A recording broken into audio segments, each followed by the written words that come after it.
देखिए बच्चों, हमारे पास एक प्रश्न यहाँ पे दिया गया है। समीकरण 2py का वर्ग माइनस 8y प्लस पी बराबर 0 में p का ऐसा मान ज्ञात कीजिए जिसमें समीकरण के मूल बराबर हो जाए। तो आइए इस प्रश्न को हल करते हैं। सबसे पहले तो हम क्या करेंगे, यहाँ पे मुख्य अवधारणा लिखेंगे। तो ये क्या होगा इस प्रश्न के लिए, तो हमें पता है मानक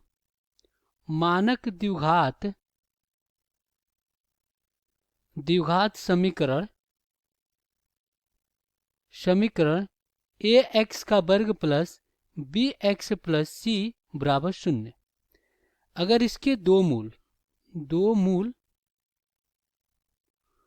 मूल अल्फा तथा बीटा है और दोनों अल्फा बराबर है बीटा का, यानी कि मूल बराबर है, तो विविक्तर डी क्या होता है, बी का वर्ग माइनस 4 गुणे ए सी। तो डी आपका क्या होता है, 0 के बराबर हो जाता है जब दोनों मूल क्या होते हैं, बराबर होते हैं। तो यह हमारा क्या समीकरण बन जाता है, बी का वर्ग माइनस 4 गुणे ए सी बराबर 0। अब आइए इस प्रश्न को हम क्या करते हैं, यहाँ पे हल कर लेते हैं।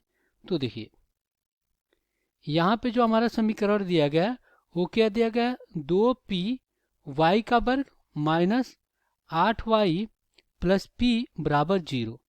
अगर हम क्या करते हैं, इसको तुलना करते हैं मानक द्विघात समीकरण ए वाई का वर्ग प्लस बी वाई और प्लस सी बराबर 0 से। हम y के चर में समीकरण को लिख दिए।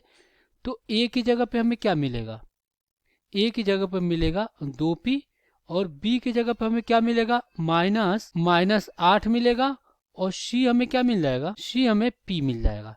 अब क्या करते हैं, यहाँ पे विविक्तर क्या है आपका, अब यहाँ पे जो हमारा समीकरण बना था b का वर्ग माइनस 4 गुणे ए सी बराबर 0, तो अब यहाँ पे रख दीजिए। तो b कितना है, माइनस 8, तो ये हो जाएगा आपका माइनस 8 का वर्ग हो जाएगा। माइनस 4 गुणे ए सी कितना है, 2p और गुणे में p बराबर क्या हो जाएगा, 0। तो यहाँ पे माइनस का वर्ग प्लस कितना हो जाएगा, 8 अठाई 64 और माइनस 4 दूना 8 p का वर्ग बराबर कितना हो जाएगा, 0 हो जाएगा। तो यहाँ से 8p का वर्ग बराबर कितना आ जाएगा, 64 आ जाएगा। तो यहाँ से p का वर्ग बराबर कितना आ जाएगा, 64 और बटा में आपका 8। अब इसको काटते हैं तो 8 अठाई 64, तो p कितना आ जाएगा, ये आ जाएगा आपका 8। p का वर्ग कितना आ जाएगा, 8। तो यहाँ से जो p का मान आएगा वो कितना आ जाएगा, p बराबर वर्गमूल में क्या आ जाएगा, 8 आ जाएगा। अब यहाँ पे हम इसको क्या लिख सकते हैं, 8 को लिख सकते हैं 2 गुणे 2 का वर्ग। अब वर्ग से क्या होगा, वर्गमूल हट जाएगा। तो यहाँ पे जो p का मान आएगा वो प्लस माइनस 2 वर्गमूल में कितना, 2। तो यही क्या हो जाएगा, p का मान हो जाएगा। आशा करते हैं बच्चों ये प्रश्न समझ में आया होगा। धन्यवाद।